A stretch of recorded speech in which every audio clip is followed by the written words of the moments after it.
జనాలి కొత్తూరు లంక ప్రయాణంలో కొల్లూరు కనపడుతుంది. కొల్లూరు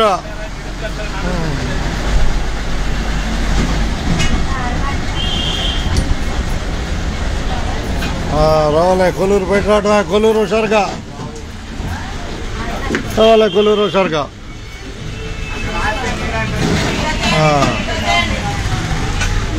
జనాలి కొత్తూరు లంక ప్రయాణంలో కొల్లూరు కనపడుతుందా ఆనండి కనపడుతుంది. ధన్యవాదాలతో రాబోయే ఊరు పెసర్లంక.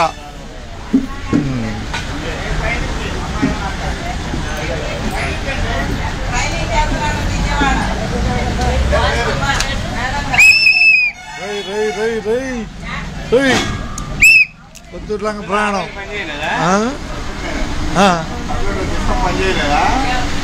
ఇచ్చాడే బాగానే. అదే అదే రెడ్డి గారు ఉన్నాడు పైన. ధన్యవాదాలతో